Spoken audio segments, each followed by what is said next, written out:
Alors, j'aimerais débuter maintenant par la lecture d'un passage biblique. Donc, je vais avoir besoin de votre attention, s'il vous plaît. Cette semaine, je lisais, en revenant de vacances, dans Luc 9. Et j'ai trouvé que ce chapitre-là, au complet, était un beau chapitre qui m'aidait à nous... et qui pourrait nous aider à venir dans la louange, dans la musique, dans l'adoration. Et Jésus dit dans Luc 9, versets 23-25, « Si quelqu'un veut me suivre, qu'il renonce à lui-même, qu'il se charge chaque jour de sa croix, de son fardeau, et qu'il me suive. En effet, celui qui est préoccupé de sauver sa vie la perdra, mais celui qui perdra sa vie à cause de moi la sauvera. » Et il conclut en disant, « Si un homme parvient à posséder le monde entier, à quoi cela lui sert-il s'il se perd ou s'il se détruit lui-même? » Donc ce matin, je veux qu'on regarde aux choses qui sont importantes, qu'on regarde aux choses qui peuvent durer éternellement, qu'on regarde tout simplement en Dieu et qu'on puisse l'élever ensemble ce matin. Alors je vais vous demander de vous lever et on va parler à Dieu par ce premier cantique-là, qu'il puisse parler à nos cœurs en retour.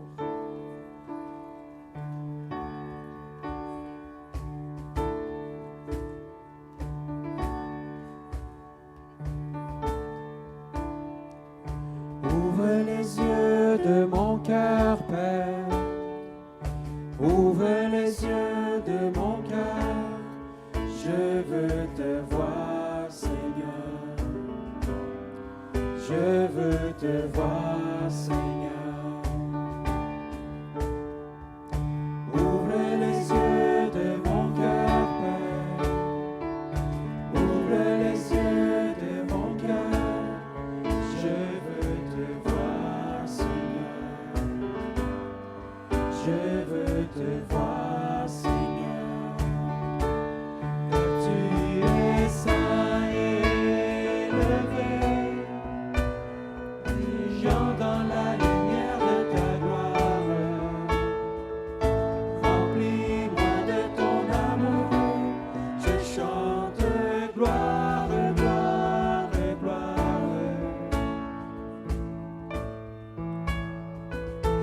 Ouvre les yeux de mon cœur, Père. Ouvre les yeux de mon cœur. Je veux te voir, Seigneur. Je veux te voir, Seigneur.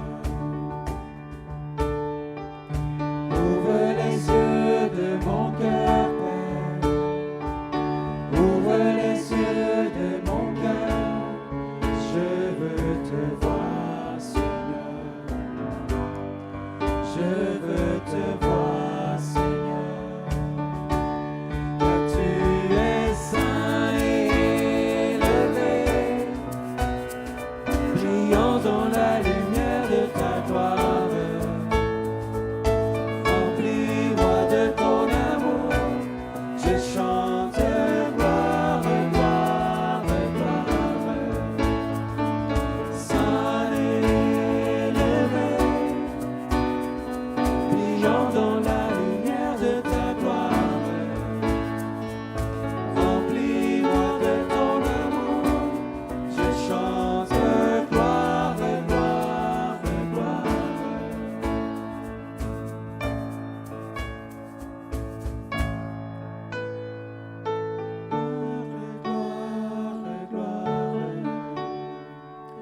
Gloire, gloire, gloire. Gloire, gloire, gloire. Je veux te voir, Seigneur. On peut chanter plus fort ensemble. Gloire, gloire, gloire. Gloire, gloire, gloire. Gloire, gloire, gloire.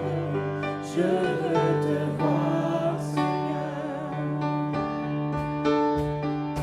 Ouvre les yeux de mon cœur, Père. Ouvre les yeux de mon cœur.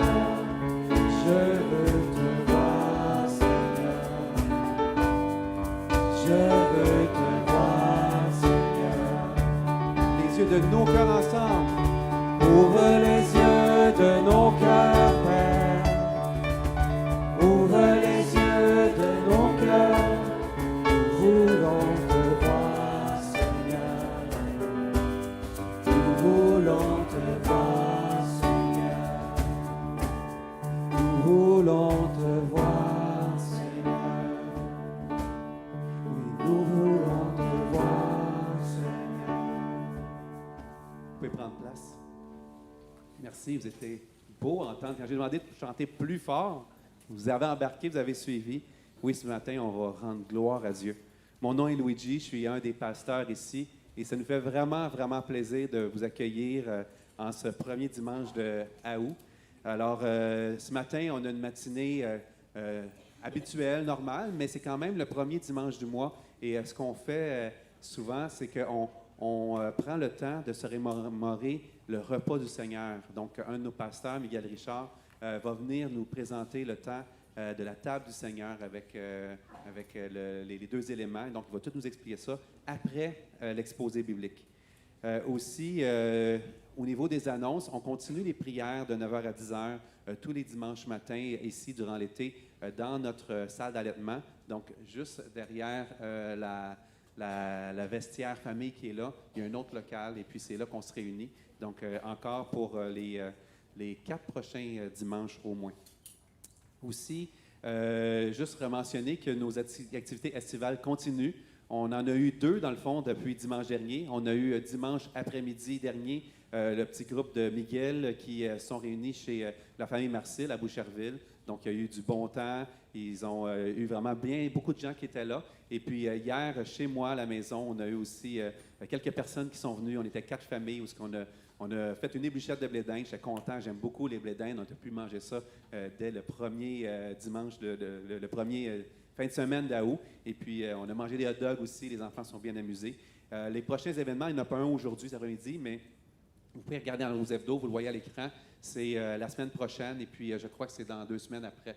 Donc, le 11 et le 25, si je ne me trompe pas. Donc, puisqu'on n'a pas d'activité estivale cette semaine, j'avais Andrew, qui est notre responsable de Bouffe pour tous, gérant de plancher, qui dit s'il y en a qui sont encore en vacances, s'il y en a qui cherchent un moment pour se rassembler ensemble, de se connaître, quelle belle occasion mercredi soir de venir à partir soit d'après-midi, de 3 heures, venir vider le camion à 4 heures, ou venir à partir de 6 heures, faire de la distribution pour les familles. On avait beaucoup de familles la semaine dernière. Je crois qu'on a distribué 70 paniers d'épicerie aux différentes familles dans le besoin. Donc, il y a certains comptoirs alimentaires qui ferment durant l'été. Nous, on reste ouverts et puis on a le privilège d'accueillir des nouvelles personnes qui arrivent.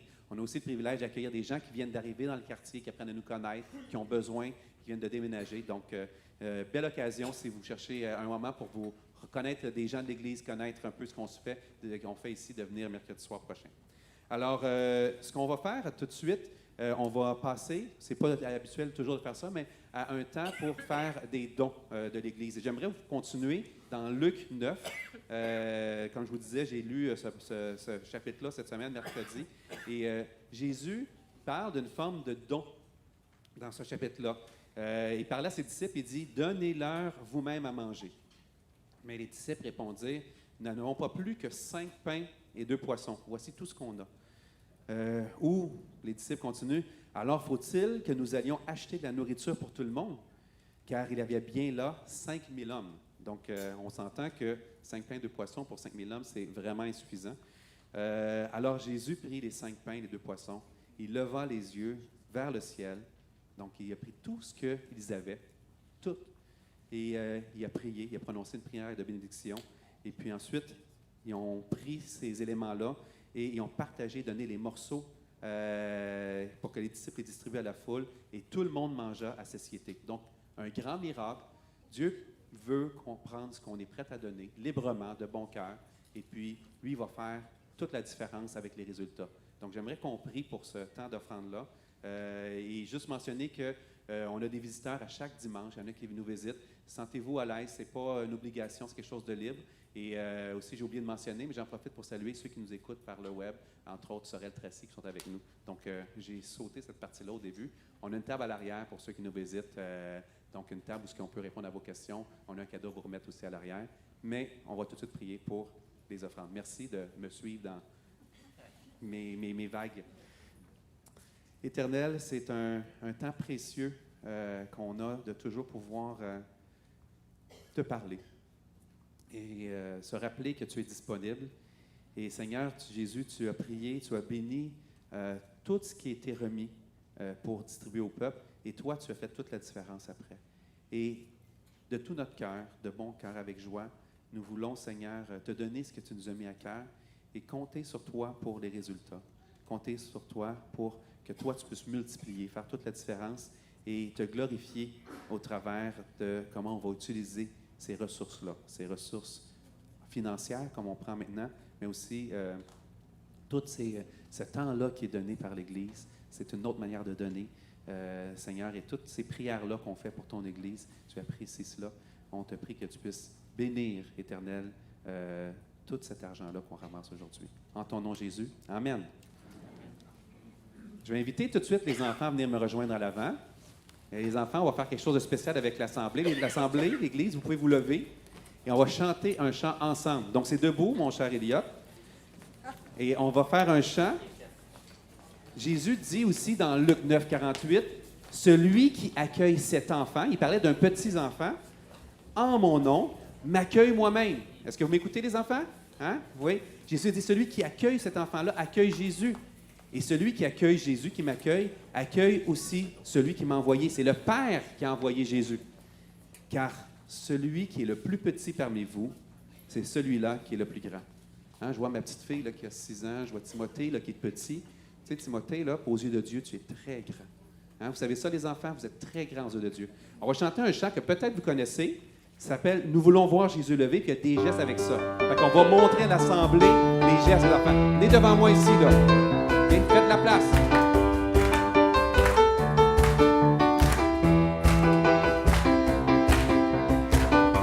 Nous voulons voir, nous voulons voir, nous voulons voir Jésus élevé. Nous voulons voir, nous voulons voir, nous voulons voir Jésus élevé.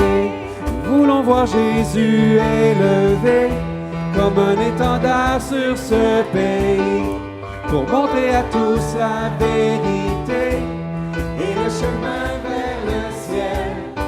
Nous voulons voir Jésus élevé comme un étendard sur ce pays pour montrer à tous la vérité et le chemin vers le ciel. Nous voulons voir, nous voulons voir Jésus élevé. Nous voulons voir, nous voulons voir, nous voulons voir Jésus élevé. Nous voulons voir Jésus élevé comme un étendard sur ce pays pour montrer à tous la vérité et le chemin vers le ciel. Nous voulons voir Jésus élevé comme un étendard sur ce pays pour montrer à tous la vérité et le chemin vers le ciel. Nous voulons voir, nous voulons voir, nous voulons voir Jésus élevé. Nous voulons voir, nous voulons voir, nous voulons voir Jésus élevé. Pas à pas, allons de l'avant, peu à peu gagnons du terrain. La prière est notre puissance, les murailles s'écoulent à terre, à terre, à terre, à terre. Wouh! Nous voulons voir Jésus élevé comme un étendard sur ce pays pour montrer à tous la vérité et le chemin vers le ciel. Nous voulons voir Jésus élevé comme un étendard sur ce pays pour montrer à tous la vérité et le chemin vers le ciel. Nous voulons voir, nous voulons voir, nous voulons voir Jésus élevé.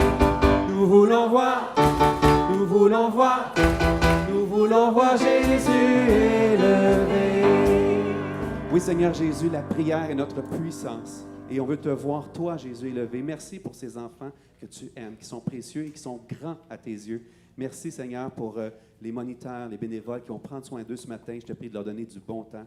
Et Seigneur, c'est vraiment une joie, un privilège de pouvoir avoir ces enfants dans ton Église ici, que tu puisses prendre soin d'eux. Au nom de Jésus, Amen.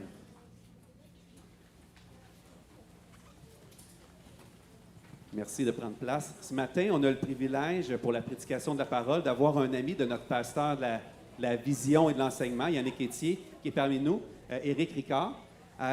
J'ai moi-même eu le privilège de rencontrer Éric quelques fois dans la dernière année, mais pour la première rencontre qu'on a eue ensemble, c'était pas au Québec, c'était à Louisville, aux États-Unis, qu'on s'est rencontrés l'an dernier avec une méga conférence qui s'appelle T4G, Together for the Gospel, Ensemble pour l'Évangile. J'étais là-bas avec un de nos anciens, un de nos pasteurs, Alexandre Marquis. Éric est marié avec Marie-Michel depuis 13 ans. Donc, et puis, ils sont les parents de 4 enfants de 4 mois à 9 ans. C'est ça? Oui, hein? Pas pire. Alors, Ézéchiel, Enoch, Nora, et puis Madoc aussi qui est avec nous. Là, il est né au mois de mars dernier. Alors, soyez les bienvenus. Donc, je pense que ton épouse est avec le petit bébé présentement. Hein? Oui, c'est ça. Alors, Éric est envoyé ici au Québec par le mouvement Great Commission Collective Church en Ontario pour implanter l'église Doxa sur la rive sud de Montréal. Et aussi, il aide également l'église de Sorel-Tracy depuis le mois de mars pour la prédication. Donc, on a différentes manières qu'on aide Sorel-Tracy. Et entre autres, c'est avec des hommes qui viennent prêcher là-bas, qui y vont.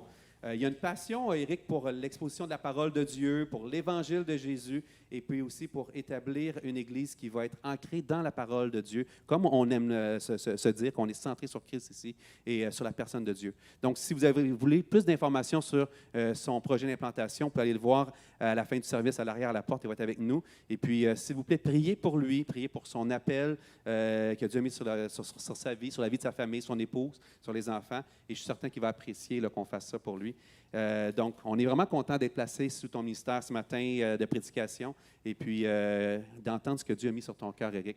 Alors, on va écouter la parole de Dieu, mais avant qu'Éric fasse l'exposé biblique, ça va être Stéphane Rondeau qui va nous faire la lecture du passage ce matin.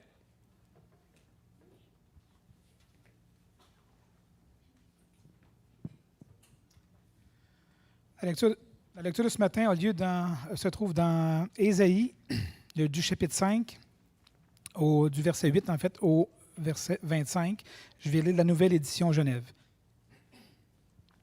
Ésaïe, chapitre 5, les versets 8 à 25. Malheur à ceux qui ajoutent maison à maison et qui joignent champ à champ jusqu'à ce qu'il n'y ait plus d'espace et qu'ils habitent seuls au milieu du pays. Voici ce que m'a révélé l'Éternel des armées. Certainement, ces maisons nombreuses seront dévastées. Ces grandes et belles maisons n'auront plus d'habitants. Même 10 arpents de vigne ne produiront qu'un batte, et un homère de semences ne produira qu'un épha. Malheur à ceux qui, de bon matin, courent après les boissons enivrantes, et qui, bien avant la nuit, sont échauffés par le vin. La harpe et le luth, le tambourin, la flûte et le vin animent leur festin, mais ils ne prennent point garde à l'œuvre de l'Éternel, et ils ne voient point le travail de ses mains. C'est pourquoi mon peuple sera soudain emmené captif.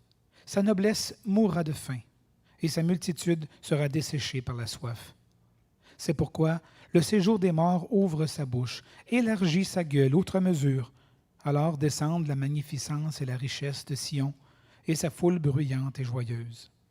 Les petits seront abattus, les grands seront humiliés, et les regards des hautains seront abaissés. L'Éternel des armées sera élevé par le jugement, et le Dieu saint sera sanctifié par la justice. Des brebis paîtront comme sur leur pâturage, et des étrangers dévoreront les possessions ruinées des riches. Malheur à ceux qui tirent l'iniquité avec les cordes du vice, et le péché comme avec les traits d'un char, et qui disent qu'il hâte, qu'il accélère son œuvre afin que nous le voyions. Que le décret du Saint d'Israël arrive et s'exécute afin que nous le connaissions.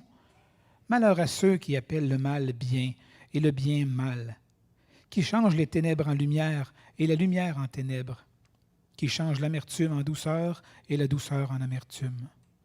Malheur à ceux qui sont sages à leurs yeux et qui se croient intelligents.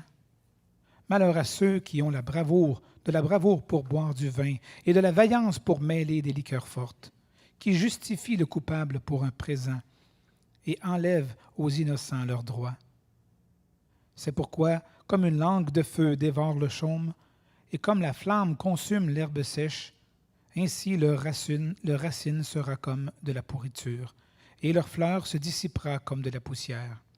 Car ils ont dédaigné la loi de l'Éternel des armées, et ils ont méprisé la parole du Saint d'Israël. C'est pourquoi la colère de l'Éternel s'enflamme contre son peuple. Il étend sa main sur lui, et il le frappe. Les montagnes s'ébranlent, et les cadavres sont comme des balayures au milieu des rues.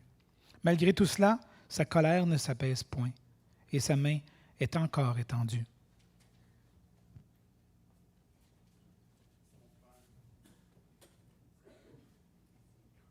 Comme ça? OK.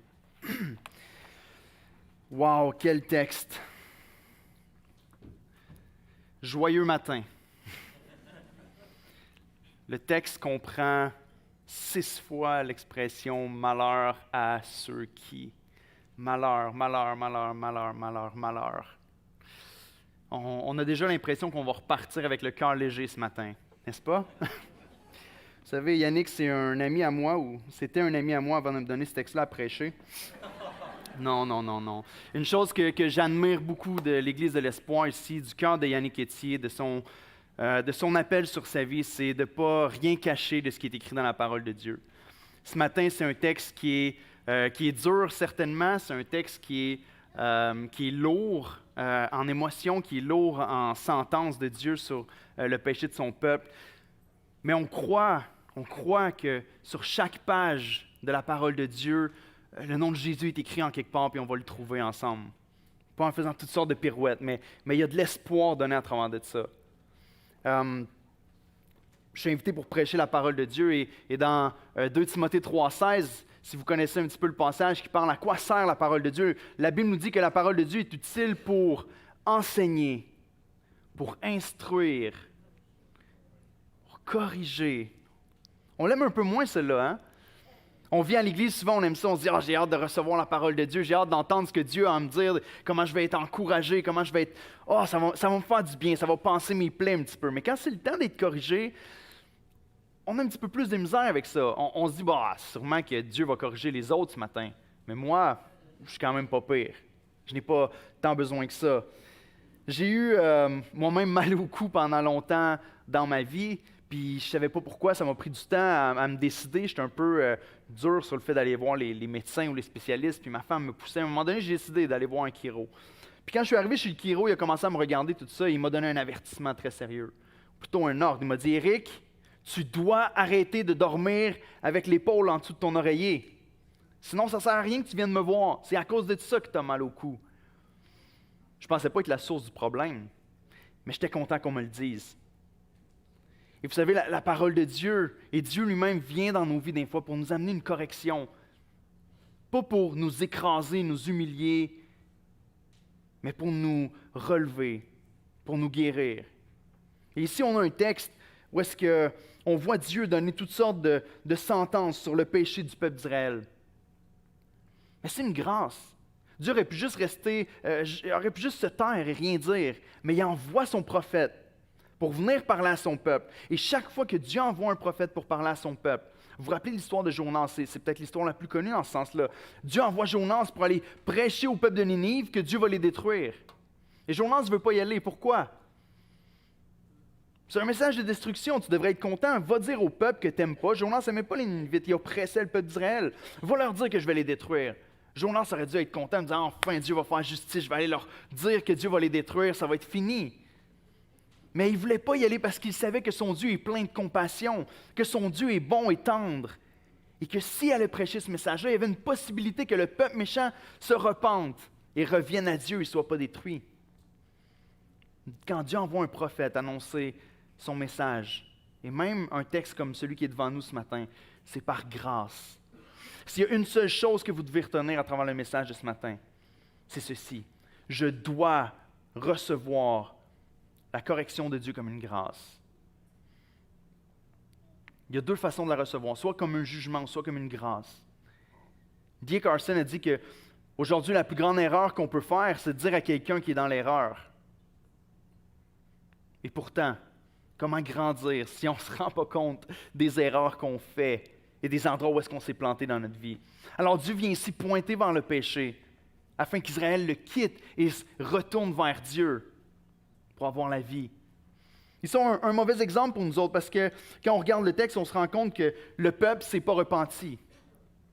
On se rend compte que le peuple ne s'est pas détourné de son péché puis a continué à s'enfoncer dans son péché. Les jugements prédits sont arrivés sur eux. Mais nous, ce matin, on croit, comme Paul le dit dans Romains 15,4, que ce qui a été écrit d'avance l'a été pour notre instruction, afin que par la patience et par la consolation que donnent les Écritures, nous possédions l'espérance. On croit que le texte qui est devant nous n'est pas un texte seulement de condamnation du péché, mais un texte qui vient nous offrir l'espérance. Et on va voir de quelle manière Dieu fait ça à travers le texte. Fait que laissez-moi dire un mot de prière, et ensuite on va entrer directement dans l'exposé des versets qui sont devant nous. Voulez-vous prier avec moi, s'il vous plaît? Seigneur, c'est une grâce que tu nous fais d'être réunis ensemble ce matin. C'est une grâce d'avoir des frères et sœurs qui t'aiment et qui viennent s'encourager les uns les autres dans leur foi, mais par-dessus ça, Seigneur, la grâce que tu nous fais, c'est qu'on ne vient pas seulement pour remplir notre tête de théologie ou de connaissances, mais on vient pour rencontrer le Dieu vivant. Hébreux 4,12 nous dit que ta parole est vivante et agissante. Et ce matin, on croit que ta parole est agissante dans notre cœur. On croit qu'on ne vient pas ici juste pour apprendre des choses, mais qu'on vient pour être transformé, pour être changé, que tu désires nous parler, Seigneur. Que ta parole sert à nous ramener à toi à chaque fois, à nous approcher de ton cœur, à nourrir la relation qu'on a avec toi. Alors je te prie que ta grâce coule à flot dans ce lieu ce matin. Saint-Esprit, touche des cœurs et attire-nous à toi. Corrige-nous, Seigneur. On veut accueillir ta correction avec joie ce matin, même si c'est difficile. Dans le nom de Jésus. Amen. Je dois recevoir la correction de Dieu comme une grâce. Yannick vous a parlé la semaine passée de l'amour de Dieu pour sa vigne, de comment Dieu aime sa vigne. Les premiers versets du chapitre 5 d'Ésaïe ici, qui nous parlent de comment Dieu prend soin de sa vigne, comment il la nourrit, comment il l'arrose, comment il a donné des tendres soins à son peuple et comment eux ont produit du fruit qui était pourri. Il vous a parlé de cette manière-là, comment le Père Céleste prend soin de son peuple. Et dans Jean 15, on voit de quelle manière Jésus nous parle de comment Dieu prend soin de sa vigne. Il nous dit que Dieu, quand sa vigne porte du fruit, il vient et il l'émonde afin qu'elle en porte encore plus. Et ça, c'est la partie des fois qu'on laisse de côté. On se dit, ben c'est bien, on veut être connecté avec Dieu, on veut qu'il nous arrose, on veut qu'il fasse que la lumière jaillisse sur nous autres pour qu'on soit nourris, qu'on grandisse. On veut toutes les bonnes choses qui font pousser la plante. Mais couper des petits bouts, ça, c'est un petit peu plus dur. Émonder, c'est se débarrasser des branches, se débarrasser des branches qui viennent même empoisonner la vigne, qui risquent de la faire mourir. Mais ça fait partie des soins que Dieu offre à sa vigne, afin qu'elle soit en santé, qu'elle porte du fruit. Et on va voir ensemble comment Dieu pointe les mauvais fruits qui ont été portés. Vous savez, on a dans Matthieu 5 ce qu'on appelle le sermon sur la montagne, les béatitudes. Et l'expression qui est utilisée ici avec le mot « malheur », c'est l'expression qui est exactement le contraire de ce que Jésus utilise lorsqu'il dit « bonheur » ou « béni » ou « heureux ». « Heureux ceux qui ont le cœur pur, car ils verront Dieu. Heureux ceux qui ont faim et soif de justice, car ils seront rassasiés. » C'est l'expression contraire, malheur. C'est comme les béatitudes en envers. Et ça peut faire peur à première vue. Mais c'est tellement bon que Dieu vienne pointer les choses qui ont fait tomber le peuple de Dieu pour que nous, on puisse le regarder et se dire, on ne veut pas tomber dans le même piège. On ne veut pas se diriger vers la même chose qu'eux pouvaient se diriger. Et quand on regarde la parole de Dieu, tout ce qui est écrit ici, l'a été écrit pour qu'on puisse le mettre en pratique. Il n'y a rien qui est écrit là qui sert juste à remplir votre tête. Frères et sœurs, c'est la réalité. Si on lit la parole de Dieu seulement pour s'élever nous-mêmes en connaissance, ça ne sert absolument à rien. Ça sert à être mis en pratique et ça sert à nourrir la manière dont on vit notre vie. C'est pourquoi les points aujourd'hui sont tous centrés sur la manière dont on vit notre vie. Le premier point qu'on voit ensemble, c'est les versets 8 à 17. Et je l'ai appelé comme ça, vivre pour soi est une perte. Vivre pour soi est une perte. Réveille! C'est le titre de votre série sur Ésaïe. Réveille! Le message est envoyé afin qu'on se réveille et qu'on comprenne qu'il y a quelque chose d'autre que le mode de vie que les Israélites pouvaient vivre à ce moment-là. Vivre pour soi est une perte. Et laissez-moi relire encore une fois les versets 8. Versets 8 à 10 pour commencer. Malheur à ceux qui ajoutent maison à maison et qui joignent champ à champ jusqu'à ce qu'il n'y ait plus d'espace et qu'ils habitent seuls au milieu du pays. Voici ce que m'a révélé l'Éternel des armées. Certainement, ces maisons nombreuses seront dévastées. Ces grandes et belles maisons n'auront plus d'habitants. Même 10 arpents de vigne ne produiront qu'un bat et un homère de semences ne produira qu'un épha. Okay? Ce qui est dit ici, qui est un peu compliqué à comprendre avec les éphas et les bats, c'est de comprendre que ce qui est supposé produire vraiment beaucoup normalement va produire pratiquement rien. Et le premier point, c'est vivre pour soi. Et on continue avec le verset 11 jusqu'à 12. Malheur à ceux qui de bon matin courent après les boissons enivrantes et qui, bien avant la nuit, sont échauffés par le vin. La harpe et le luth et le tambourin, la flûte et le vin animent leur festin, mais ils ne prennent point garde à l'œuvre de l'Éternel et ils ne voient point le travail de ses mains. On a ici deux problèmes qui sont pointés, deux malheurs. Le premier, c'est le peuple qui vit pour les richesses de ce monde. Vous savez, le roi Osias était un bon roi pour une majeure partie de sa vie. À la fin de sa vie, il s'est lamentablement planté, si vous me permettez l'expression. Il est devenu couvert de lèpre et il s'est détourné. Mais pendant sa vie, il était un bon roi. Le pays prospérait sous le règne d'Osias. Le pays avait un développement agriculturel qui était juste phénoménal, qu'il n'avait pas connu depuis tellement longtemps. L'armée était rebâtie, les guerres étaient gagnées contre les Philistins. Il n'y avait pas une armée qui avait été aussi forte qu'avec le roi Osias que depuis le temps de David. La prospérité du pays au niveau des finances et des richesses n'avait pas été aussi grande que depuis le roi Salomon. Ils sont dans un bel état. Ils sont dans un état de prospérité. Mais le peuple d'Israël n'a pas été capable de prendre la bénédiction de Dieu. Vous savez, la Bible nous dit que la bonté de Dieu est supposée nous amener à la repentance. La bonté de Dieu envers eux les a amenés à s'endurcir. Yannick vous a parlé la semaine passée comment le peuple d'Israël a été choisi pour refléter Dieu sur la terre. Ils ont été choisis pour présenter au reste du monde le caractère de Dieu. Dieu est un Dieu bon, généreux, compatissant, lent à la colère, riche en bonté. Et le peuple d'Israël devait vivre sa vie sur la terre de manière à démontrer ces vérités-là au reste du monde. Être comme un miroir qui reflète la splendeur de Dieu et sa grandeur et sa bonté. Mais ici, on voit que recevant la grâce de Dieu, la prospérité, la protection qui était donnée, leur cœur s'est endurci. Et à place d'être généreux envers les autres, ils commençaient à bâtir maison sur maison. Qu'est-ce que ça veut dire maison sur maison? Ça ne veut pas dire qu'ils bâtissaient une maison sur une autre maison littéralement, OK? Ça veut dire qu'ils ajoutaient des extensions à leur maison. Il y avait une espèce d'escroquerie qui était en train de se passer dans le pays où les riches utilisaient toutes sortes de ruses pour prendre les terres de ceux qui étaient plus pauvres et qui commençaient juste à se bâtir des royaumes pour leur propre gloire et pour leur propre personne. Il y avait des maisons énormes, ils vivaient dans les richesses, juste de penser qu'ils boivent et qu'ils font la fête, comme on le voit dans les versets 11 et 12, du matin au soir. Il y avait de l'abondance, et eux vivaient dans ce mode de vie-là, tandis que le reste du peuple était dans la misère.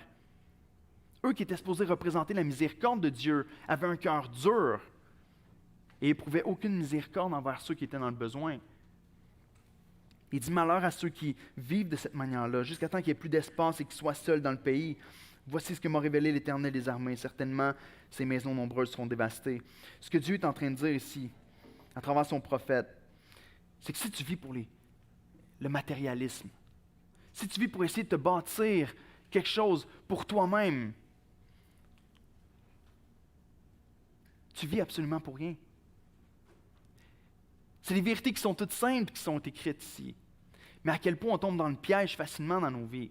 Si tu vis juste pour rajouter à ton trésor, la réalité c'est qu'un jour ou l'autre, peut-être aujourd'hui, peut-être plus tard, peut-être à la fin de tes jours après avoir vécu une vie longue, mais la réalité c'est que toutes ces choses-là finissent par périr.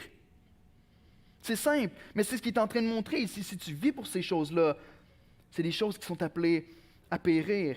Et le peuple, pour s'enrichir, pratiquait l'injustice. Et les riches étaient bien, étaient confortables et continuaient de s'enrichir encore plus. Et les pauvres étaient laissés de côté. En réalité, le peuple qui était supposé de refléter le caractère de Dieu est en train de déshonorer Dieu complètement. Si un ambassadeur fait ça dans un autre pays, il va dans un autre pays, il va représenter son président d'une manière tout croche, il ne gardera pas sa job longtemps. Ça ne fonctionne pas. Le peuple est en train de montrer au reste du monde, ceux qui savent que l'Éternel est le Dieu d'Israël, il est en train de montrer au reste du monde ou de témoigner en défaveur de leur Dieu. En disant, on n'est pas compatissant, on pense juste à nous, on essaie de bâtir notre propre chose. Et on peut regarder un texte comme celui-là et se dire, ouais, mais c'est différent avec nous. Écoute, Éric, je ne vis pas pour les richesses là, dans ma vie. Je ne suis pas en train de vivre toute ma vie pour essayer de me bâtir mon propre royaume, franchement. La preuve, je suis à l'église ce matin. Je ne vis pas pour ça. Une des questions que je me suis posée en lisant le texte, OK, je viens devant vous comme un gars magané qui s'inclut dans le lot, qui vit les mêmes choses que chacun d'entre vous autres. Et une des questions que je me suis posée en lisant le texte, c'est si je vous invitais à vous asseoir avec moi devant un ordinateur et à regarder mon compte en banque et à regarder les transactions et les dépenses que je fais, je ne le ferai pas, OK? Mais si je le faisais et que vous voyez mon compte en banque, est-ce que juste en regardant la manière que je gère mon argent et les richesses que Dieu m'a accordées, est-ce que juste en regardant ça, vous pourriez dire « Wow, Éric, en regardant ton compte, je me rends bien compte que tu vis pour ce qui compte vraiment et que tu vis pour l'Éternel. » Ouch, hein? On a le droit de dire ouch à l'Église. On a le droit de dire wow, on a le droit de dire amen aussi. Ça fait mal quand on y pense comme ça. On se dit, parce qu'on peut avoir un beau témoignage, on peut dire toutes sortes de choses. Écoute, je suis à l'Église, je fais ce que j'ai à faire, je fais ma tâche.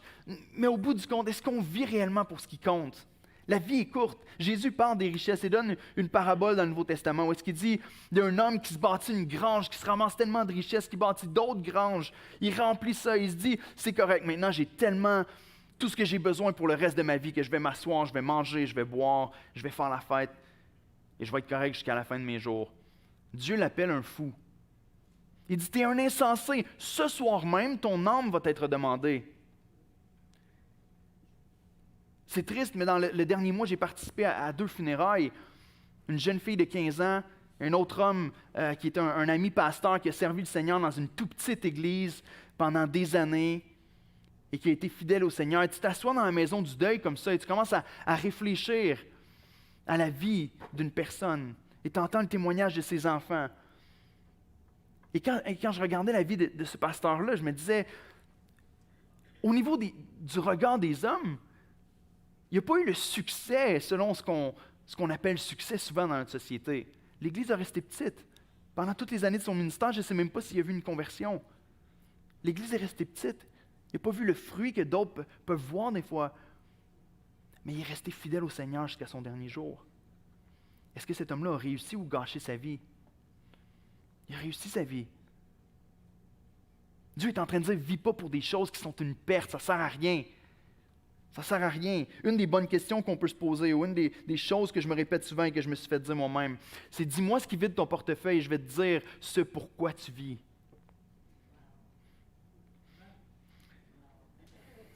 Ce matin, je veux juste apporter, écoutez, je suis invité pour prêcher la parole, après je m'en vais, hein, vous vous débrouillez avec ça, mais... Mais mon but, ce n'est pas de vous mettre un poids sur le dos. Mon but, ce n'est pas d'apporter une condamnation. La parole de Dieu nous dit qu'en Christ, il n'y a plus aucune condamnation. Sauf que la Bible nous dit aussi que le Saint-Esprit amène une conviction dans le cœur. Et c'est ma prière ce matin, que Dieu amène des convictions dans notre cœur pour nous pousser à vivre pour ce qui compte vraiment. Dieu dit, vivre pour soi, c'est une perte. Réveille. La pire chose que ça fait de vivre pour les richesses ou de vivre pour la fête, comme on va le voir dans quelques secondes, c'est pas juste du moralisme de dire « vis pas pour ça, essaye pas de t'amasser ». Les richesses en soi ne sont pas le problème, vous savez ça. S'il y a des gens riches ici, vos richesses ne sont pas le problème. Le problème, regardez ce qui est dit ici dans le texte, à la fin du verset 12. La conclusion de tout ça, c'est « ils ne prennent point garde à l'œuvre de l'Éternel, ils ne voient point le travail de ses mains ». Le problème, ce n'est pas les richesses. Le problème, c'est que les choses que tu bâtis deviennent comme un voile devant ta face pour t'empêcher de voir la splendeur de Dieu. C'est ça qui est la vraie tristesse. Et c'est ça qui est le vrai problème en réalité. C'est pas de dire que c'est mal d'avoir le dernier gadget. Ce qui est mal, c'est lorsque ces choses-là deviennent ta vie, lorsque tu vis pour ça. Et lorsque tu perds de vue l'Éternel des armées, celui qui t'a fait, le Dieu qui a amené son peuple à l'existence, le Dieu qui déverse sur toi ces richesses-là et ces bénédictions-là. C'est une grande grâce.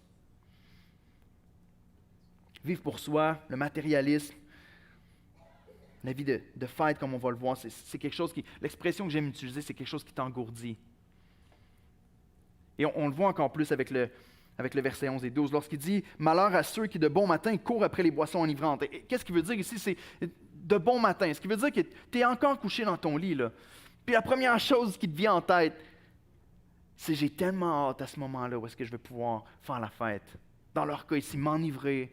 Parce que c'est ça qui se passe. Quand il parle de la harpe et le luth, le tambourin, la flûte et le vin, c'est pas de la même manière que David souvent va l'utiliser dans les psaumes. Il n'est pas en train de faire une grosse fête pour louer l'Éternel et pour le célébrer. Il n'est pas en train de faire du bruit à la gloire de Dieu.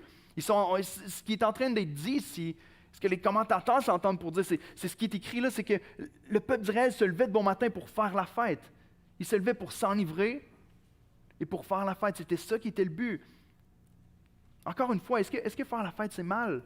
Pas nécessairement, dépendamment de comment tu l'as fait. Pas nécessairement. Le problème, c'est que ça vient t'engourdir. Et là, encore une fois, je vois vos visages, il y a plusieurs personnes qui sont ici qui se disent « Éric, ça ne me rejoint pas ce que tu dis. Écoute, moi, je ne me lève pas le matin en pensant à mon verre de gin. Je ne me lève pas le matin en pensant au party que je vais faire. Il y en a qui, pour vous autres, ça fait 100 ans qu'ils n'ont pas fait de party. » C'est pas ça. On se dit, on est déconnecté. On n'est pas engourdi par ces choses-là, Éric. J'ai regardé des statistiques cette semaine que j'ai trouvées, je ne sais pas si je peux dire intéressantes ou déplorables. Savez-vous la moyenne de temps qu'un Canadien passe sur Internet, toute plateforme confondue, que ce soit un ordinateur, mais majoritairement, c'est le téléphone cellulaire.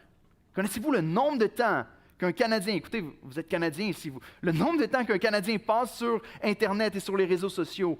5 heures et 55 minutes par jour. C'est le quart d'une journée. 6 heures. On n'est peut-être pas engourdi par l'alcool, on n'est peut-être pas engourdi par la vie de party. Est-ce qu'il n'y a pas des choses qui nous engourdissent spirituellement des fois? Est-ce qu'il n'y a pas des choses qui sont tellement fréquentes? Le problème, encore une fois, ce n'est pas de faire la fête, c'est que cette chose-là vient à prendre tellement d'importance qui est devant nos yeux, que ça nous empêche à un certain moment de voir briller la splendeur de Dieu. Ça nous empêche de vivre notre vie pour ce qui compte vraiment, d'être concentré sur qui est Dieu. Dieu dit qu'ils ne prennent point garde à l'œuvre de l'Éternel. Ici, en l'occurrence, l'œuvre de l'Éternel fait référence à son œuvre envers son peuple, à l'œuvre de la rédemption. Il est en train de leur donner un message à travers la voix d'Ésaïe pour leur dire, c'est pas pour ça que vous devez vivre. Vous devez vous détourner. On va voir dans l'autre point tantôt comment que le peuple a même rejeté Dieu carrément et son autorité sur leur vie. Le problème, c'est lorsque ces choses-là viennent nous engourdir. Encore une fois, on peut se dire, je me sens pas trop concerné. Mais quand on pense à 5h55 par jour, et honnêtement, c'est la réalité pour plusieurs personnes ici. Et encore plus, honnêtement, je me laisse prendre dans le piège parfois. Je ne voudrais pas lever la main pour dire qui a des problèmes avec ça. Mais c'est des choses qui viennent nous empêcher de vivre. Pour combien de fois on se couche le soir en se disant « Oh, il faudrait peut-être que j'ouvre ma Bible un petit peu. J'ai passé toute ma journée et là, j'ai pas prié, j'ai pas lu ma Bible. » Et on ne veut pas vivre une vie de condamnation en pensant que parce qu'on fait ces choses-là, on est sauvé. On le sait que ce n'est pas ça. Mais il reste que notre vie avec Dieu, ce n'est pas juste « j'ai été sauvé, j'ai un stamp, un étampe sur mon permis pour aller au ciel et maintenant j'ai juste à attendre que ça arrive. » On est sauvé pour entrer en relation avec Dieu. Et même si notre salut n'est pas atteint, je le crois, lorsqu'on fait ces choses-là, je crois que notre relation avec Dieu est atteinte très fortement. La question qu'on peut se poser, comme tantôt on a dit, dis-moi ce qui vide ton portefeuille et je vais te dire pourquoi tu vis. On peut se demander, dis-moi ce qui remplit ton agenda et je te dirai pourquoi tu vis. Dis-moi qu'est-ce qui remplit ton agenda et je te dirai pourquoi tu vis. Il y avait mon pasteur à Oakville que j'ai été pendant 1 an et qui a dit, ne laisse pas ton téléphone être chargé plus souvent que ta vie spirituelle.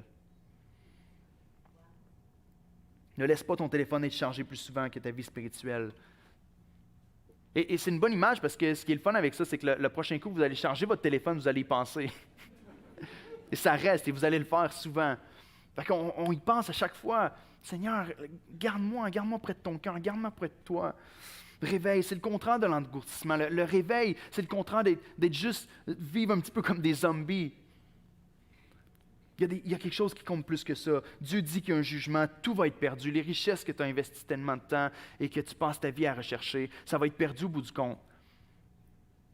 La vie de fête, vous savez, l'image qui est donnée ici, ça dit, à partir du verset 13, quand il dit « C'est pourquoi mon peuple sera soudain amené captif, sa noblesse mourra de faim, sa multitude sera desséchée par la soif. » C'est l'image, hein? Ils sont là à se nourrir et à boire toute la journée, et pourtant ils vont finir par mourir de faim et être desséchés. C'est pourquoi le séjour des morts ouvre sa bouche. Il y a quelqu'un qui a plus faim qu'eux et qui va être rassasié à la fin. Le séjour des morts ouvre sa bouche, élargit sa gueule outre mesure. Alors descend la magnificence et la richesse de Sion, et sa foule bruyante et joyeuse. L'image qui est donnée, l'image qui me venait en tête quand je lisais ce texte-là, c'est l'image d'une joyeuse croisière. Vous savez, il y a une grosse fête sur un bateau. Tout le monde est là à s'amuser, il y a de la musique, et on fait la fête et tout ça, mais personne ne se rend compte que le bateau se dirige vers la falaise. Et on s'en va vers la mort avec le sourire aux lèvres. Soyons pas comme ça. Soyons réveillés face aux choses qui comptent vraiment. Laissons pas notre vie passer devant nos yeux. Je ne sais pas si c'est le fait d'avoir des cheveux gris qui me fait penser à ça, le fait d'avoir 4 enfants, peut-être que je les vois pousser derrière moi, mais je pense de plus en plus au fait que la vie est courte. La vie est courte. Qu'est-ce que tu veux laisser en héritage derrière toi? Il y a un pasteur qui s'appelle Vody Bokem qui dit « Si j'enseigne à mon fils à garder ses yeux sur la balle, mais que j'échoue à lui enseigner à garder ses yeux sur Christ, j'ai échoué en tant que père. » Ça fait mal, hein? Mais c'est une réalité. On doit vivre pour ce qui compte réellement. La gloire du peuple ici va être changée en honte. Et Dieu dit, un des versets qui est très important ici, c'est au verset 16, où est-ce qu'il dit « L'Éternel des armées sera élevé par le jugement, et le Dieu saint sera sanctifié par la justice. » Ce qui arrive ici, c'est que soit tu l'élèves par ton adoration, ou soit il va être élevé en manifestant sa justice sur toi. Le peuple a été appelé à refléter Dieu dans le monde, et ils ont fait le contraire. Dieu dit, vous n'avez pas honoré mon nom, vous ne m'avez pas glorifié et démontré la bonté de mon caractère au reste du monde. En obéissant à mes commandements, vous allez montrer ma justice en recevant le jugement. Et on doit réfléchir et se dire de quel côté je veux être dans ma vie. Dieu, encore une fois, comme un bon vigneron, vient émonder sa vigne. On arrive au verset 18. Okay? La deuxième chose qu'il nous dit ici dans le texte, c'est « Vivre comme un roi, c'est une perversion. Repens-toi. » Vivre comme roi, c'est une perversion. Et regardez avec moi les versets 18 à 23. Il dit « Malheur à ceux qui tirent l'iniquité avec les cordes du vice et le péché comme avec les traits d'un char, et qui disent qu'il hâte, qu'il accélère son œuvre afin que nous la voyions, que le décret du Saint d'Israël arrive et s'exécute afin qu'on le connaisse. Malheur à ceux qui appellent le mal bien et le bien mal, qui changent les ténèbres en lumière et la lumière en ténèbres, qui changent l'amertume en douceur et la douceur en amertume. Malheur à ceux qui sont sages à leurs yeux et qui se croient intelligents. Malheur à ceux qui ont de la bravoure pour boire du vin et de la vaillance pour mêler des liqueurs fortes. » Tu parles d'une bravoure et d'une vaillance. Et ils enlèvent, au verset 23, qui justifient le coupable pour un présent, des pots de vin, et qui enlèvent aux innocents leur droit. Vivre comme un roi est une perversion. Ce qu'on voit ici, ce que Dieu est en train d'adresser, c'est que le peuple a rejeté Dieu. Le résultat de rejeter Dieu, le résultat de dédaigner la parole de Dieu, de rejeter son autorité sur leur vie. On ne veut pas de toi comme roi, Seigneur. On ne veut pas de ton autorité. Et là, tout à coup, ils essaient eux-mêmes de grimper sur le trône et de se faire maître de leur vie. Ce qu'on se rend compte ici, c'est que c'est un désastre. Vivre comme étant le roi, vivre lorsqu'on pense qu'on est capable nous-mêmes, qu'on a la sagesse de décider qu'est-ce qui est bien ou qu'est-ce qui est mal, de se fabriquer notre propre code moral. Honnêtement, est-ce qu'on ne le voit pas dans notre société aujourd'hui? L'expression qui est utilisée au verset 18, lorsqu'il dit « Malheur à ceux qui tirent l'iniquité avec les cordes du vice », Et le péché, comme avec les traits d'un char, il y a une amplification, il y a comme une grosseur de corde qui change entre les deux phrases. Et tu es tellement enfoui dans le péché, tu pratiques tellement le péché dans ta vie que c'est comme si le peuple s'était attaché lui-même à un chariot, plein de péchés, qui s'était lui-même attaché à ça. Il commence à vivre sa vie en tirant ce fardeau-là partout où il va. Mais la corde change, il dit, et le péché avec les traits d'un char, et l'expression les traits d'un char, c'est juste, il parle d'une corde beaucoup plus grosse avec lesquelles les animaux étaient enchaînés ou attachés après un char pour le tirer. Autrement dit, il y a comme cette image-là de, tu commences dans le péché doucement, tu commences à t'attacher au péché et à t'accrocher à lui, et tout à coup, tu en deviens carrément esclave. Tu deviens attaché au chariot du péché d'une manière que tu ne peux même pas t'en libérer toi-même. Les conséquences de ça, c'est un affront terrible face à Dieu. Il se tourne vers Dieu au verset 19, ils disent qu'il hâte, qu'il accélère son œuvre. C'est des hommes et des femmes qui sont dans le péché. Des hommes et des femmes qui font le contraire de ce que Dieu leur a demandé et qui se tournent vers Dieu à un moment donné, dans la profondeur de leur déchéance, et qui se tournent vers Dieu en levant le poing en disant, ben oui, spécialement avec le message d'Ésaïe qu'il leur est apporté, qui leur dit, écoutez, il y a des jugements qui s'en viennent à cause de vos péchés. Et le peuple est comme, ben oui, montre-moi ce que tu as dans le ventre, Seigneur. C'est de se penser à un moment donné tellement en contrôle, de douter tellement de l'existence de Dieu et de la réalité qu'il est là avec nous autres, qu'on commence à arriver à un point. Vous connaissez des gens comme ça où ce qu'ils provoquent, bien, si c'est vrai, tu me dis qu'il y a une punition rattachée, hâte ton jugement, amène-les ton jugement, Seigneur. On va voir de quel bois tu te chauffes. Regarde ce que j'ai acquis, regarde ce que j'ai fait. Et d'arriver avec une sagesse de dire, à un moment donné, ce que Dieu déclare comme étant bien, moi je le déclare comme étant mal. Ce que Dieu déclare comme étant mal, moi je le déclare comme étant bien. C'est une perversion totale de la loi de Dieu. Un des exemples les plus frappants et que je trouve les plus tristes en ce moment dans notre société, c'est l'avortement. D'arriver avec cette mentalité-là où est-ce que ceux qui prônent le meurtre, ceux qui prônent le fait de mettre en mort des enfants, un génocide à chaque année, des millions de bébés qui sont tués, le font sous la bannière de la liberté. Mais c'est bien. Ceux qui s'opposent à ça et ceux qui veulent défendre le droit des innocents qui ne peuvent pas se défendre eux-mêmes, on les appelle des oppresseurs. Vous voulez brimer notre liberté. Laissez-nous faire. Est-ce que ce n'est pas comme ça? Lorsqu'on parle de juges qui renvoient les coupables pour un pot de vin, est-ce que vous ne voyez pas des choses comme ça dans les nouvelles assez fréquemment? Ou est-ce que l'innocent est condamné? J'ai vu le témoignage du pasteur Kent Hughes, il n'y a pas longtemps, qui justement était quelqu'un qui militait contre l'avortement il y a de ça bien des années, et qui est allé faire des manifestations devant des cliniques d'avortement. Ils ont réussi à parler avec des femmes et à les convaincre de ne pas se faire avorter finalement, et les femmes ont gardé leur enfant et ils n'ont pas regretté leur choix. Et tout à coup, les cliniques d'avortement les ont poursuivis, Kent Hughes et plusieurs autres qui faisaient la manifestation. Ils les ont poursuivis, ils ont traîné en cours, et le juge a donné raison à la clinique d'avortement. Ils ont dit, vous avez nuit à la compagnie et vous allez devoir 8 millions de dollars.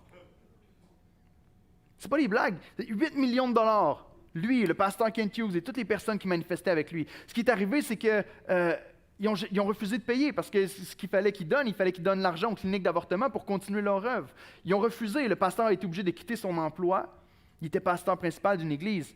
Et il a dit, c'est parfait, je vais quitter mon emploi, je démissionne, vous allez me réengager au salaire minimum, parce qu'au salaire minimum, il ne pouvait pas prendre son argent. Il a travaillé comme ça pendant 15 ans de temps, au salaire minimum. Mais c'est un auteur, il écrivait des livres. Et tous les livres qu'il écrivait, il donnait les fonds pour des missions et pour des œuvres humanitaires et tout ça. Et après 15 ans, il a fait une annonce récemment pour annoncer qu'il venait d'acquérir et de ramasser pour les missions. Il n'a jamais touché une scène de cet argent-là. Après 15 ans, la clause était tombée. Maintenant, il ne devait plus d'argent à la clinique. Le jugement était terminé. Et après 15 ans, il a ramassé exactement 8 millions avec la vente de ses livres pour aider des missions partout dans le monde.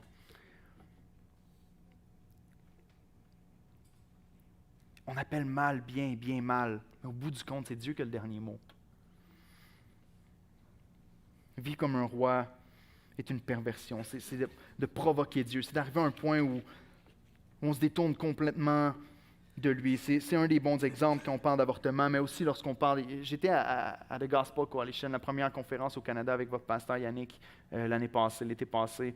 Et il y avait pasteur Kevin DeYoung qui était là, il prêchait, il apportait cette image-là, il nous faisait réfléchir sur à quel point notre société a changé dans les derniers 100 ans. Il dit, il y a un temps dans le passé où est-ce qu'on était extrêmement prudent sur la manière de vivre notre sexualité. Et où est-ce qu'on était vraiment nonchalant sur la nourriture qu'on mangeait. Il disait, écoute, si tu mangeais de la poutine à tous les jours, dans ce temps-là, personne ne te disait rien. Mais lui, il ne disait pas poutine parce qu'il ne sait pas c'est quoi. Mais peu importe ce que tu mangeais, personne n'allait te faire de cas avec ça. Mais la sexualité, par exemple, était quelque chose de précieux, était quelque chose auquel il fallait qu'on fasse attention. Et ça a tellement switché. Aujourd'hui, tu peux parler de la sexualité avec n'importe qui et vivre ta sexualité de n'importe quelle manière, et il n'y a personne qui ne va rien te dire. Et c'est correct, et c'est normal. Mais attention si tu commandes un steak au restaurant. Et c'est vrai. Il faut faire très attention, être très prudent avec les choses qu'on mange, mais côté sexualité, tu fais ce que tu veux. Voyez-vous comment la mentalité change? Quand on commence à sortir Dieu de notre pensée, quand on commence à sortir Dieu de notre société, la réalité, c'est que le bien commence à être appelé mal, le mal commence à être appelé bien. Et c'est d'une tristesse incroyable. Maintenant, encore une fois, on se dit, mais moi, Éric, je ne suis pas comme ça, je ne suis pas atteint par ce genre de critique-là de la part de Dieu, je ne suis pas atteint par ce reproche-là ou par cette correction-là de la part de Dieu. Moi, je ne vis pas comme le roi de ma vie, je sais que Jésus est Seigneur. Encore une fois, une petite question simple pour te faire réfléchir et qui, moi, me ramène les pieds sur terre très souvent. Si je te demande de quoi a l'air ta vie de prière, vous dites, c'est quoi le rapport? Le rapport, c'est que la réalité, c'est que si on ne prie pas dans notre vie, si on n'a pas une vie de prière, on est en train de dire à Dieu, je veux l'indépendance. Je n'ai pas besoin de toi, Seigneur. Je m'arrange tout seul, je suis capable de me débrouiller. C'est vrai. Lorsqu'on prie, on est en train de dire à Dieu, Seigneur, je sais que sans toi, je ne peux rien faire. J'ai besoin que tu agisses dans ma vie. Et quand il dit, sans toi, je ne peux rien faire dans Jean 15,5, ça ne veut pas dire qu'il peut faire un peu de choses. Ça ne veut pas dire que sans Dieu, sans Dieu, je suis quand même capable de prêcher, je suis quand même capable de faire ci et ça. Non, rien. Il n'y a aucun fruit, il n'y a aucune bonne chose qui peut sortir de ta vie si tu n'es pas connecté à la vigne. De quoi a l'air ta vie de prière? On est chrétien et souvent on se dit, c'est pas moi qui est sur le trône, c'est Dieu, mais tellement souvent moi-même dans ma vie, j'essaie de grimper en rampant sur le trône une fois de temps en temps quand les choses ne vont pas assez vite à mon goût. Quand les choses ne se passent pas comme j'aimerais qu'elles se passent. Ça vous arrive jamais à vous autres, mais moi, ça m'arrive.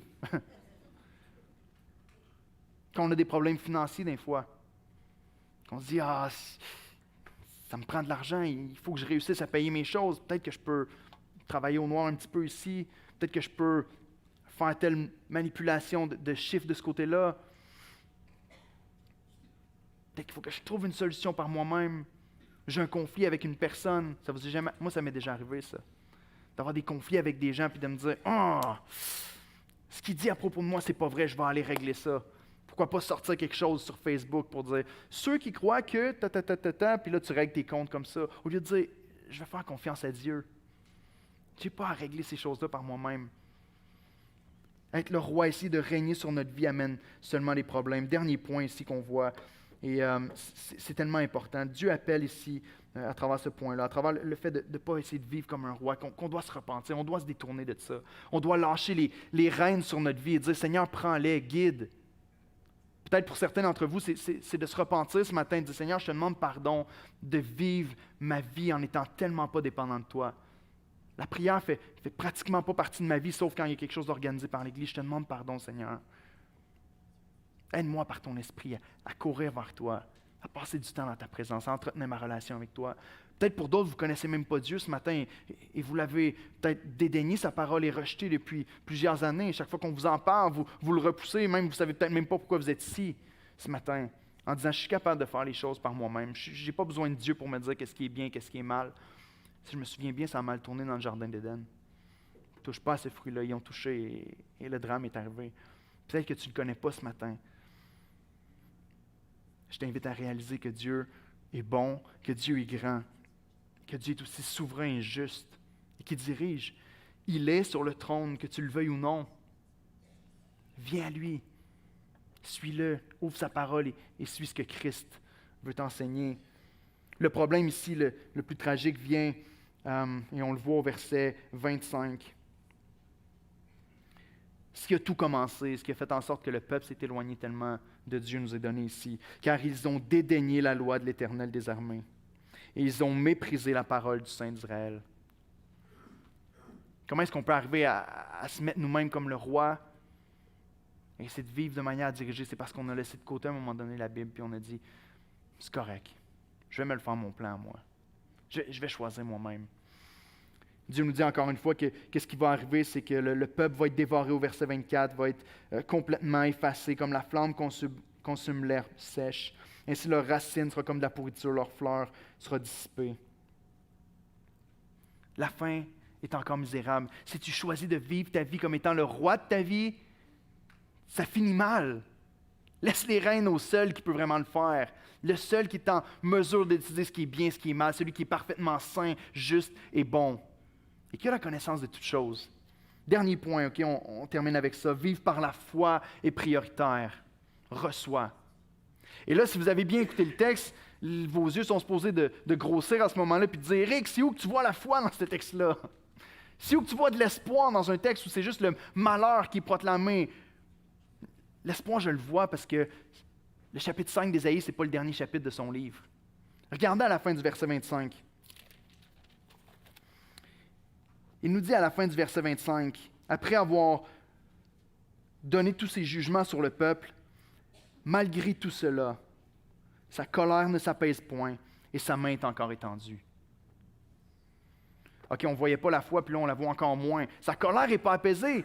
Dieu donne ses jugements, et même après avoir dit qu'il allait exécuter ses jugements, sa colère n'est pas apaisée.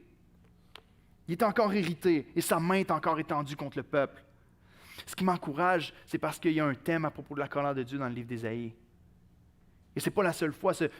Exactement cette même phrase-là est répétée encore 4 autres fois dans les chapitres 9 et 10. Malgré tout cela, sa colère ne s'apaise point. Et Dieu a exécuté ses jugements dans les autres chapitres. Mais quand il arrive au chapitre 11, Ésaïe parle d'une pousse qui va renaître. Ésaïe parle du rejeton d'Ésaïe. Il parle de celui qui va venir pour libérer et racheter son peuple. Et là, à ce moment-là, il y a de l'espoir qui commence à renaître. Mais regardez au chapitre 12. Et je pense qu'on l'a mis sur l'écran ce matin. Le chapitre 12 d'Ésaïe, sinon je vais vous le lire ici. Après avoir parlé qu'il y a un sauveur qui était pour venir, qu'il y a quelqu'un qui était pour venir racheter son peuple, on se dit, OK, mais comment ça va se passer? Parce que la colère est encore sur nous autres. La colère de Dieu n'est pas apaisée. Pourquoi elle n'est pas apaisée?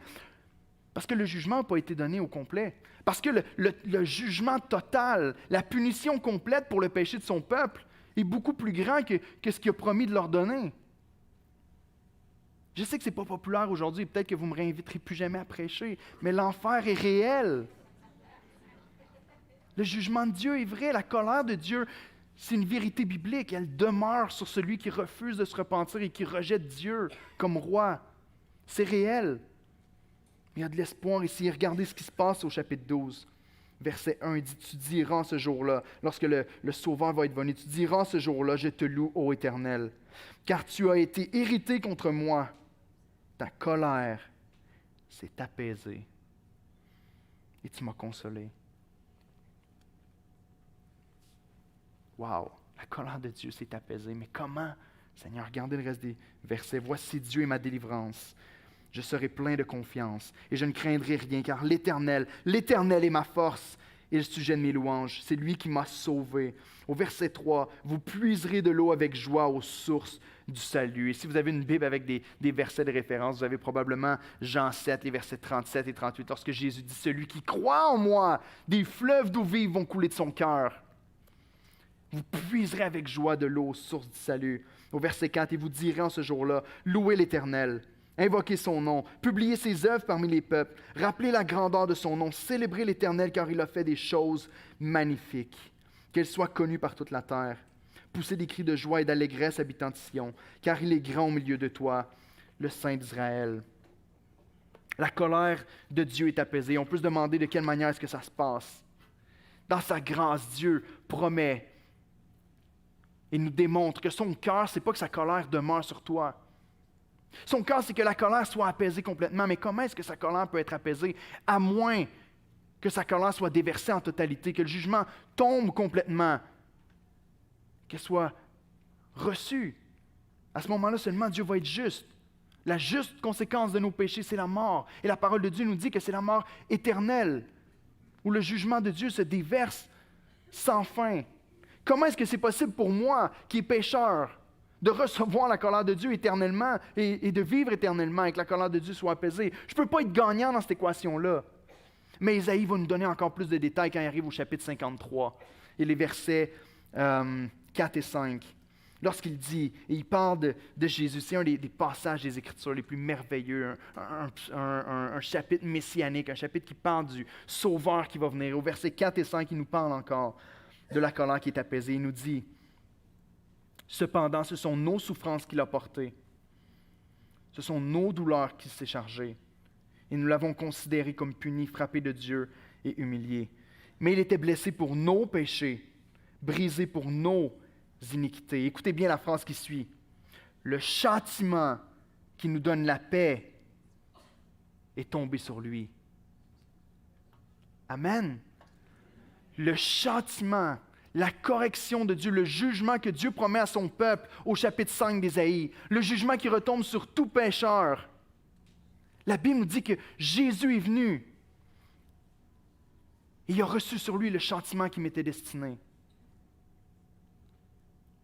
Notre substitut, notre remplaçant, le Fils de Dieu, celui qui reçoit l'adoration des anges au ciel de toute éternité, celui qui est loué et exalté par les séraphins, celui même que la Bible nous dit qu'Ésaïe voit au chapitre 6 et qu'il voit exalté sur son trône. Celui-là est descendu. Il s'est fait chair. Il est venu comme un simple homme. Il s'est fait serviteur de tous. On lui a craché au visage. On l'a rejeté. Jésus, qui n'est pas monté sur un trône quand il est venu sur la terre, mais qui est monté sur une croix. Jésus qui a subi la colère du Père sur lui, afin que tu n'y goûtes jamais si tu places ta foi en lui. Jésus qui a absorbé pleinement comme une éponge la colère de Dieu sur la croix, afin que nous, on ne la voit pas, et qu'on hérite de la vie éternelle, et qu'on puisse vivre dans la présence favorable de Dieu pour toute l'éternité. Jésus est celui qui vient apaiser la colère de Dieu. Il ne reste plus une seule goutte, il n'y a plus aucune condamnation pour ceux qui sont en Jésus-Christ. Tu peux vivre ta vie en marchant à sa suite. Tu n'es pas obligé de subir la colère de Dieu. Crois. Tu peux vivre par la foi. Reçois. Pourquoi je dis reçois? Parce que vivre par la foi, en réalité, c'est ça, c'est recevoir. Des fois, on pense qu'on fait un cadeau à Dieu. Je ne sais pas si, je ne vous ferai pas lever la main encore une fois, mais je ne sais pas combien de personnes sont venues à l'église en ce matin en se disant, bon, Seigneur va être content un matin, je viens dans sa présence, je viens le louer, il est chanceux que moi, je vienne le louer dans son église un matin. Combien on pense des fois que la vie chrétienne, c'est on donne à Dieu. Non, la vie chrétienne, c'est un récipient qui reçoit et qui reçoit et qui reçoit et qui reçoit la grâce de Dieu constamment. Si on reste dans le contexte d'Ésaïe 5, Dieu parle d'une vigne. Et quand Jésus reprend cette expression-là, ça résonne dans la tête des Juifs, parce qu'ils connaissent Ésaïe 5. Et il parle de cette vigne-là dans Jean 15, et particulièrement au verset 5, lorsqu'il dit « Je suis la vigne ».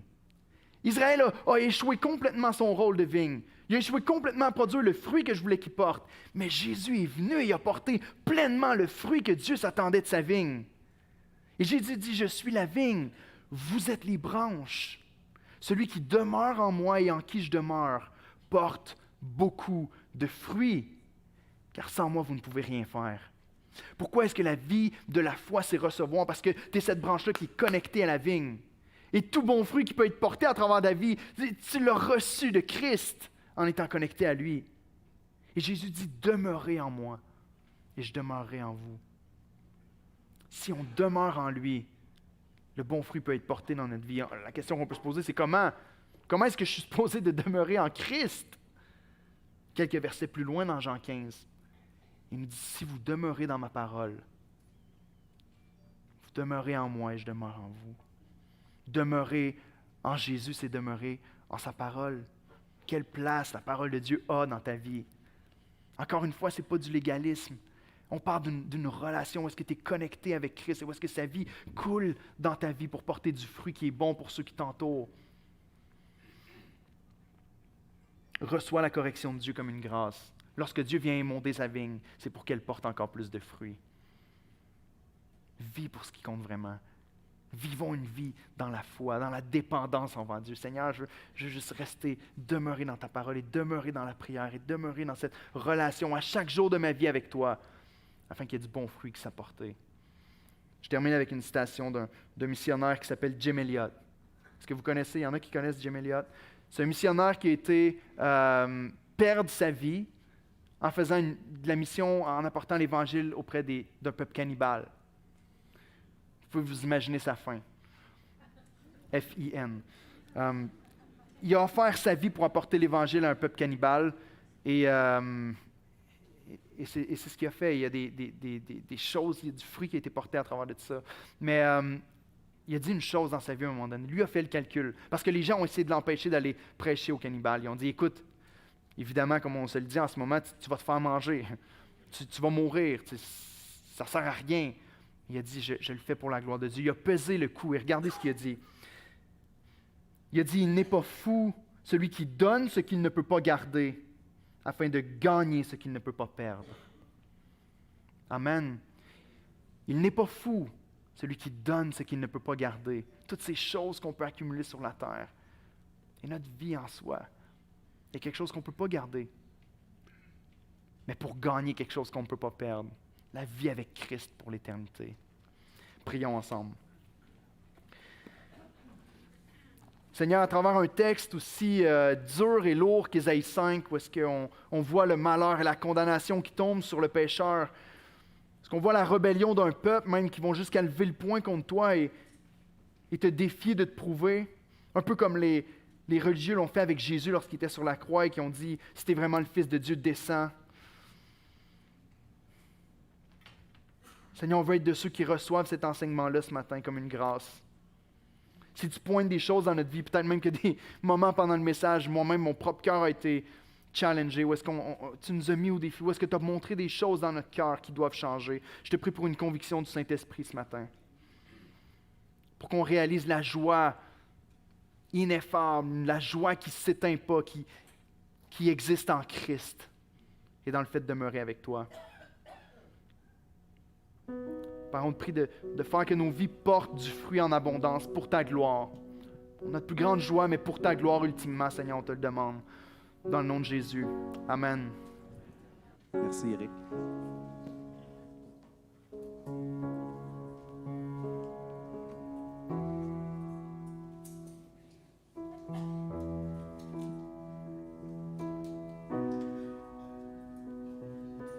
On va, comme on est enseigné, comme l'Esprit Saint nous a parlé, je pense pour plusieurs d'entre nous, regarder à Jésus qui, lui, a subi cette colère-là et qui nous apporte, à cause de sa mort, comme on va le voir dans le repas du Seigneur, une paix complète.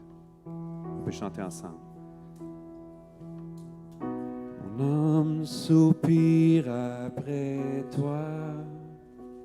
Parle et lève ta voix, je veux t'obéir. Je veux te servir.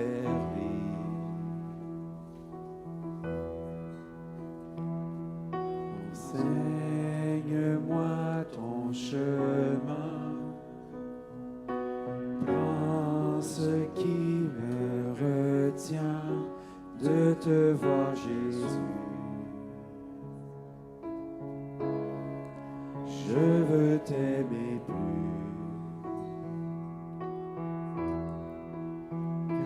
Tu dis que ceux qui te cherchent te trouvent.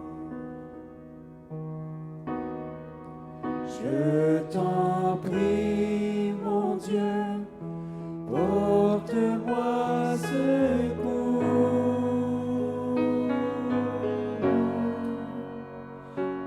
Donne-moi un cœur tout entier et complètement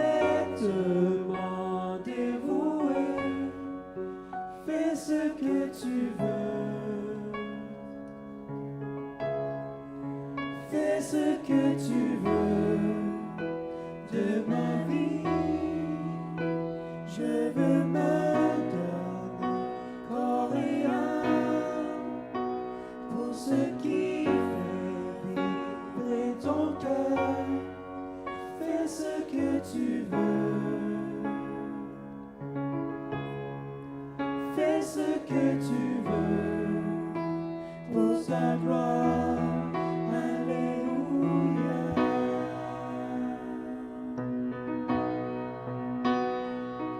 Mon âme soupire après toi. Agis, fais ton œuvre en moi, que la terre entière voit enfin la lumière.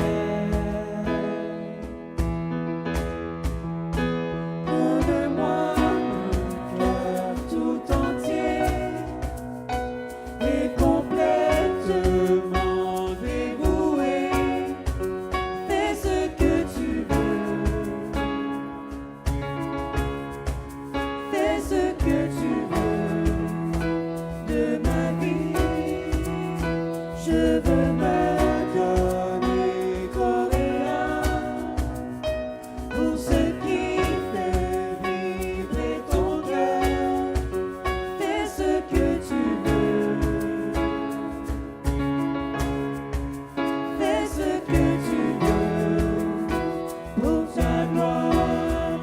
Alléluia.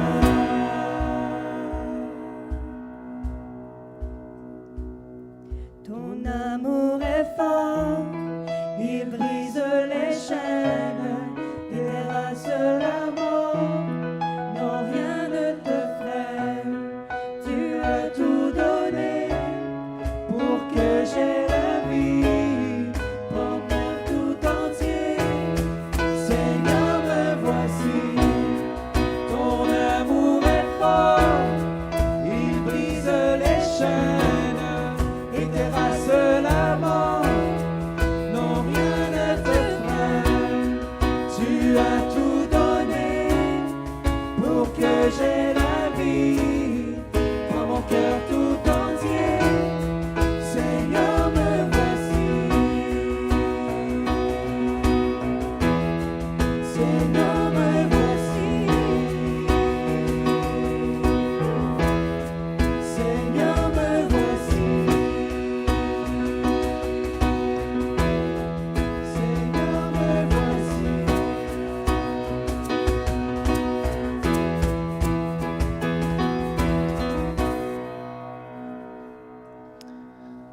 Vous pouvez prendre place et vous asseoir. Le texte qu'on vient de voir avec M. Ricard n'est pas autre chose qu'une complainte. En français, on pourrait dire une élégie de Ésaïe envers son peuple, où il se plaint de l'état spirituel de son peuple. Et ce qu'on va faire dans quelques instants, c'est passer à un moment qu'on célèbre à chaque mois, qui est le repas du Seigneur. Et la question que j'aimerais vous poser ce matin, c'est celle-ci pour présenter la scène, c'est: est-ce que Jésus s'est déjà plaint dans sa vie?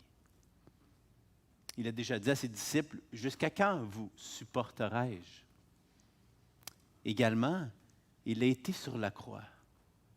Et juste avant de rendre l'âme, qu'est-ce qu'il a dit exactement? « Élie, Élie, lama sabachthani. » Mon Dieu, pourquoi m'as-tu abandonné? Est-ce que Dieu l'avait vraiment abandonné? Bien sûr que oui.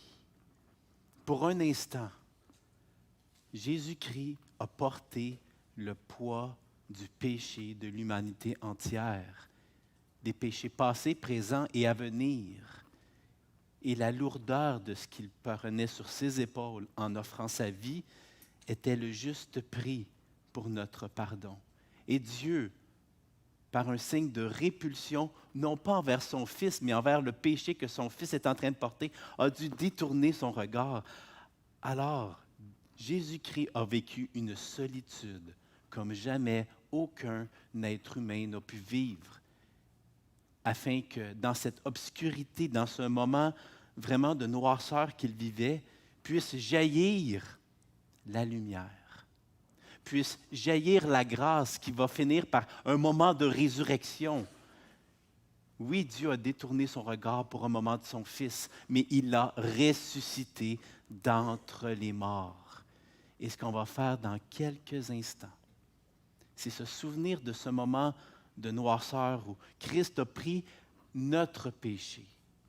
Comme l'a si bien dit M. Ricard dans Ésaïe 53, on nous dit très bien que Dieu, le châtiment qui nous donnait la paix, est tombé sur lui. Et c'est par ses meurtrissures, par sa mort, que nous sommes guéris, par pure grâce. Et c'est ce qu'on veut souligner ce matin. Alors, dans quelques instants, il y a des distributeurs qui vont passer des morceaux de pain parmi vous, qui vont représenter le corps de Jésus qui est mort pour nos péchés. Également, on va vous passer des coupes qui représentent le sang de Jésus qui a été versé sur la croix. Alors, si vous avez pris la décision dans votre vie d'accepter le Seigneur Jésus-Christ comme maître, comme roi de votre vie, qu'il est non seulement votre sauveur, mais votre Seigneur, que c'est lui qui a les deux mains sur le volant de votre vie. Si vous l'avez également témoigné de manière publique par les eaux du baptême, on va vous inviter à prendre ces éléments-là et à célébrer avec nous cette grâce-là que le Seigneur nous a accordée, qui lui-même s'est plaint sur la croix en une solitude très amère, qui pour nous, aujourd'hui, pouvons bénéficier. On va chanter dans quelques instants le chant « Alléluia », qui veut tout simplement dire « Loué soit le Seigneur ». Et on veut ensemble souligner le Seigneur pour, oui, bien sûr, ce moment d'obscurité, mais qui n'est pas demeuré obscur, mais qui est devenu pour nous et pour lui également une pure lumière par laquelle on peut s'approcher de Dieu par pure grâce. On va revenir tout à l'heure pour prendre des éléments ensemble. Pour l'humanité,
que nous nous apprêtons à faire est bien sûr un mémorial.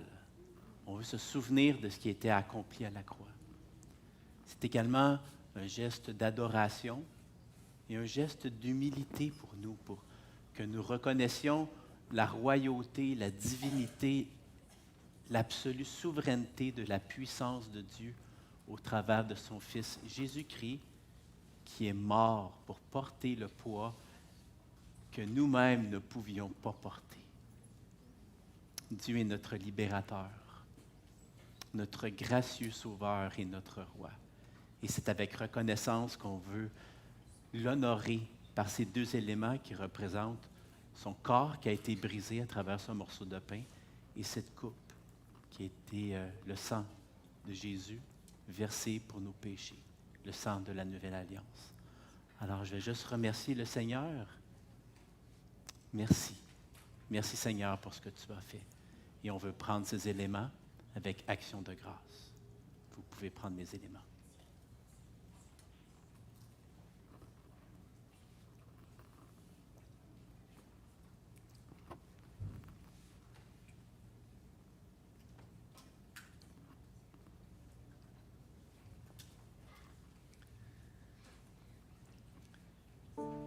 Seigneur éternel Tout-Puissant, nous voulons te remercier du plus profond de notre être pour cet acte que nous venons de faire ensemble en Église, à ta mémoire, pour les mérites que tu as accomplis parfaitement pour nous. Tu as accompli notre salut. C'est toi l'Évangile, Seigneur. C'est toi la bonne nouvelle. Et c'est ce qu'on veut reconnaître ce matin, que sans toi, nous ne sommes rien. Nous sommes poussière, mais tu nous as rendus vivants en nous faisant naître de nouveau. Par ton esprit, par notre foi en toi, ta vie est devenue la nôtre. Ta sainteté est devenue la nôtre. Et c'est en mémoire de toi qu'on veut t'offrir notre adoration, une adoration qui vient de notre cœur, de nos pensées et de nos gestes. Merci pour tout, Seigneur Jésus. Merci pour ton sacrifice parfait sur la croix. Amen.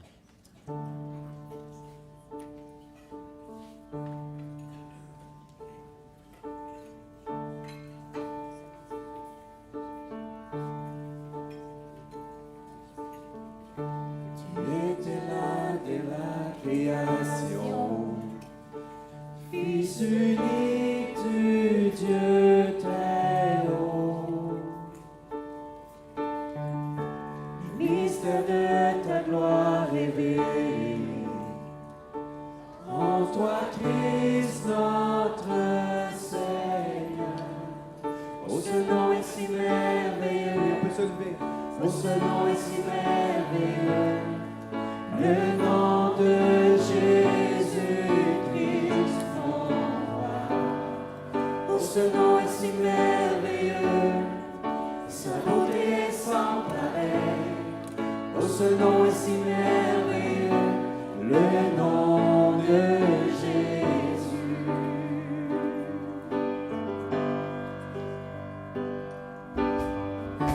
Tu n'as pas voulu les cieux semblent. Alors Jésus, tu es venu. Ton amour a vaincu mon péché. Rien ne peut nous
es sans rival, tu es sans égal. Dieu, tu triomphes à tout jamais. À toi soit le règne, à toi soit la gloire. Ton nom surpasse tout autre nom. Ce nom est victorieux. Oh, ce nom est victorieux. Le nom de Jésus-Christ, mon roi. Oh, ce nom est victorieux. Sa puissance est sans pareil. Oh, ce nom est victorieux. Le nom de Jésus. Oh, ce nom est victorieux. Le nom de Jésus. Oh, ce nom est victorieux. Le nom de Jésus. Gloire à Dieu. Gloire à Dieu. Parce qu'il est le plus puissant. Terminons avec le dernier cantique qui parle de sa résurrection, qui parle de sa victoire. On va chanter et Alléluia, c'est-à-dire loué soit Dieu.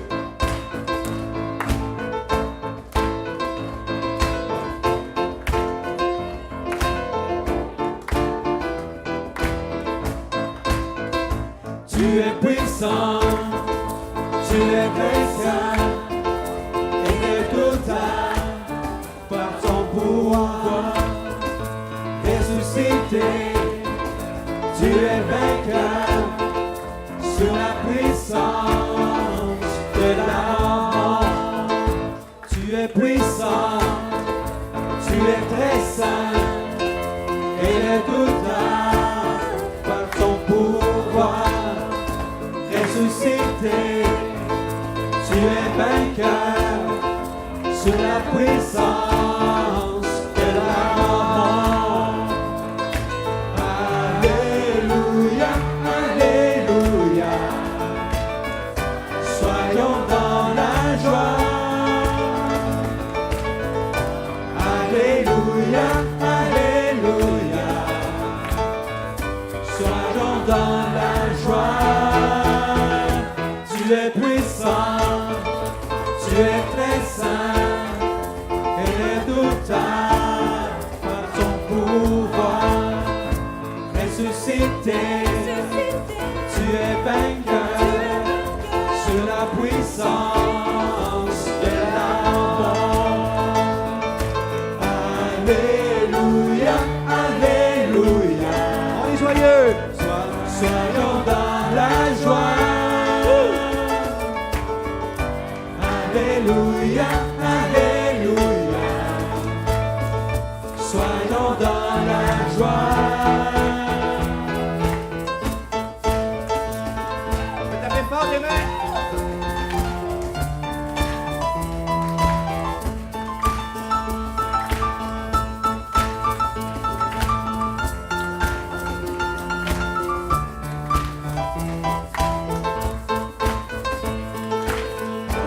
Alléluia, Alléluia, soyons dans la joie. Alléluia, Alléluia, soyons dans la joie.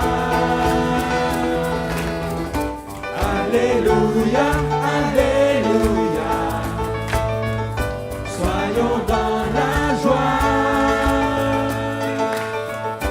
Alléluia, Alléluia, soyons dans la joie. Tu es puissant.